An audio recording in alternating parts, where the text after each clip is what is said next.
This is Heidi, written by Johanna Spyri, translated by Elizabeth P. Stork, narrated by ElevenLabs Professional Voice Clone Anarita 2. Part 2.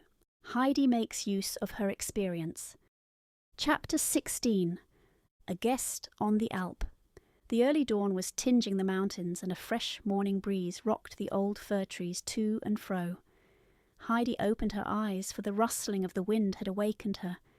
These sounds always thrilled her heart, and now they drew her out of bed. Rising hurriedly, she soon was neatly dressed and combed. Coming down the little ladder and finding the grandfather's bed empty, she ran outside. The old man was looking up at the sky to see what the weather was going to be like that day. Rosy clouds were passing overhead, but gradually the sky grew more blue and deep, and soon a golden light passed over the heights, for the sun was rising in all his glory. "Oh, how lovely! Good morning, grandfather," Heidi exclaimed.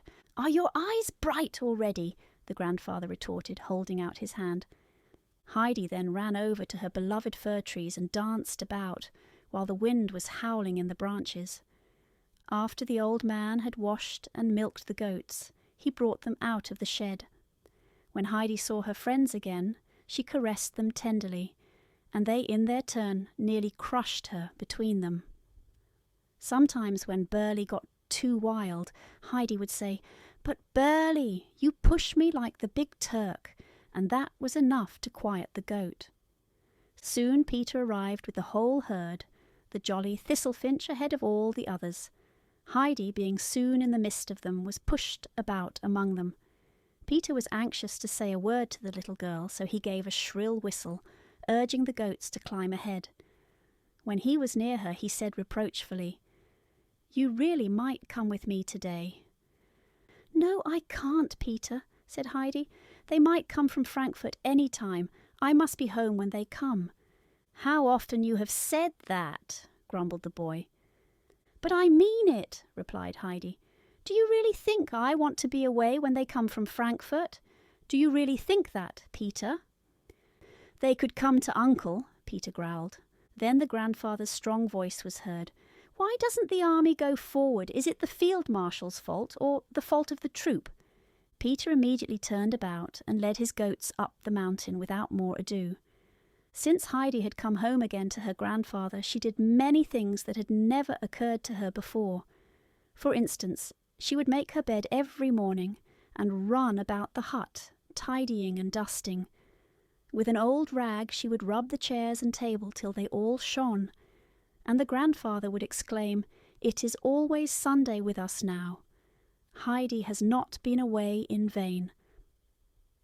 On this day after breakfast, when Heidi began her self-imposed task, it took her longer than usual, for the weather was too glorious to stay within.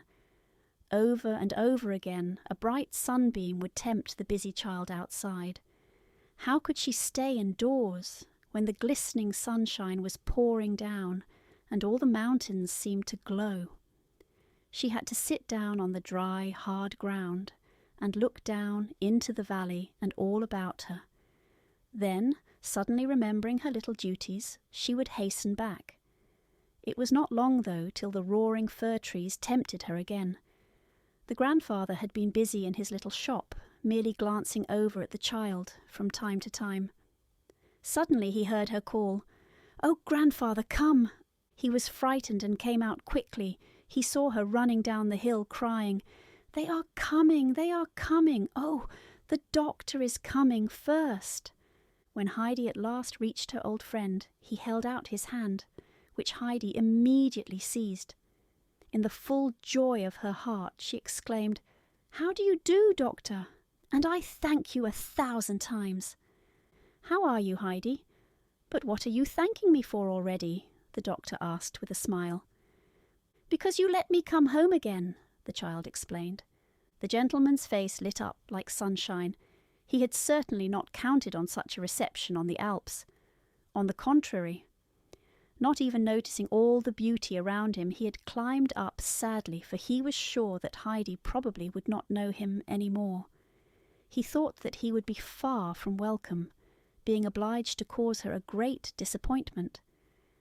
Instead, he beheld Heidi's bright eyes looking up at him in gratefulness and love.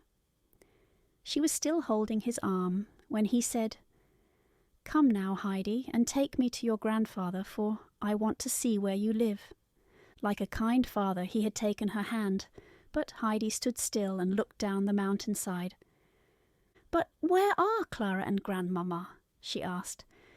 "Child, I must tell you something now which will grieve you as much as it grieves me," replied the doctor. "I had to come alone, for Clara has been very ill and could not travel.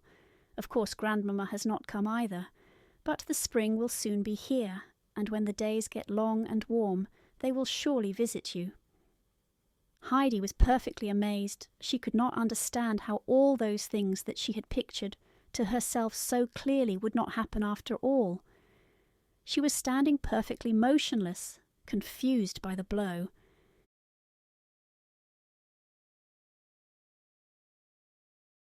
It was some time before Heidi remembered that, after all, she had come down to meet the doctor. Looking up at her friend, she was struck by his sad and cheerless face. How changed he was since she had seen him. She did not like to see people unhappy, least of all the good, kind doctor. He must be sad because Clara and Grandmama had not come, and to console him she said, "Oh, it won't last long till spring comes again. Then they will come for sure. They'll be able to stay much longer then, and that will please Clara. Now we'll go to Grandfather." Hand in hand she climbed up with her old friend. All the way she tried to cheer him up by telling him again and again of the coming summer days. After they had reached the cottage, she called out to her grandfather quite happily, "They are not here yet, but it won't be very long before they are coming." The grandfather warmly welcomed his guest, who did not seem at all a stranger, for had not Heidi told him many things about the doctor? They all three sat down on the bench before the door, and the doctor told of the object of his visit. He whispered to the child that something was coming up the mountain very soon which would bring her more pleasure than his visit. What could it be? The uncle advised the doctor to spend the splendid days of autumn on the Alp, if possible, and to take a little room in the village instead of in Ragaz. Then he could easily walk up every day to the hut, and from there the uncle could take him all around the mountains. This plan was accepted. The sun was in its zenith, and the wind had ceased. Only a soft, delicious breeze fanned the cheeks of all. The uncle now got up and went into the hut, returning soon with a table and their dinner. "Go in, Heidi, and set the table here. I hope you will excuse our simple meal," he said, turning to his guest. He said thankfully, "I shall gladly accept this delightful invitation. I am sure that dinner will taste good up here," said the guest, looking down over the sun-bathed valley. Heidi was running to and fro, for it gave her great joy to be able to wait on her kind protector. Soon the uncle appeared with the steaming milk, the toasted cheese, and the finely sliced rosy meat that had been dried in the pure air.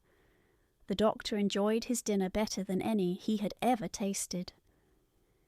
"Yes, we must send Clara up here. How she could gather strength," he said. "If she would have an appetite like mine today, she couldn't help getting nice and fat." At this moment a man could be seen walking up with a large sack on his shoulders. Arriving on top, he threw down his load, breathing in the pure, fresh air. Opening the cover, the doctor said, "This has come for you from Frankfurt, Heidi. Come and look what is in it."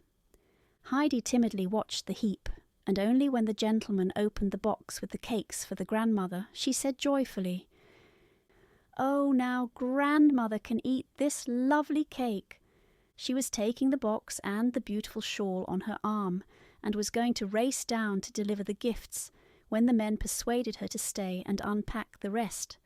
What was her delight at finding the tobacco and all the other things?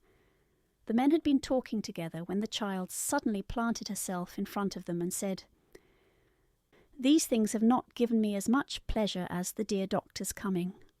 Both men smiled. When it was near sunset, the doctor rose to start on his way down. The grandfather carrying the box, the shawl and the sausage, and the guest holding the little girl by the hand, they wandered down the mountainside. When they reached Peter's hut, Heidi was told to go inside and wait for her grandfather there. At parting she asked, "Would you like to come with me up to the pasture tomorrow, Doctor?" "With pleasure." "Goodbye, Heidi," was the reply. The grandfather had deposited all the presents before the door, and it took Heidi long to carry in the huge box and the sausage. The shawl she put on the grandmother's knee. Brigida had silently watched the proceedings and could not open her eyes wide enough when she saw the enormous sausage. Never in her life had she seen the like, and now she really possessed it and could cut it herself. "Oh, grandmother, don't the cakes please you awfully? Just look how soft they are," the child exclaimed. What was her amazement when she saw the grandmother more pleased with the shawl, which would keep her warm in winter. "Grandmother, Clara has sent you that," Heidi said. "Oh, what kind, good people they are to think of a poor old woman like me. I never thought I should ever own such a splendid wrap." At this moment Peter came stumbling in. "The uncle is coming up behind me, and Heidi must—" That was as far as he got, for his eyes had fastened on the sausage. Heidi, however, had already said goodbye, for she knew what he had meant. Though her uncle never went by the hut any more without stepping in, she knew it was too late today. "Heidi, come, you must get your sleep," he called through the open door. Bidding them all good night, he took Heidi by the hand, and under the glistening stars they wandered home to their peaceful cottage. "Heidi, come, you must get your sleep," he called through the open door. Bidding them all good night, he took Heidi by the hand, and under the glistening stars they wandered home to their peaceful cottage.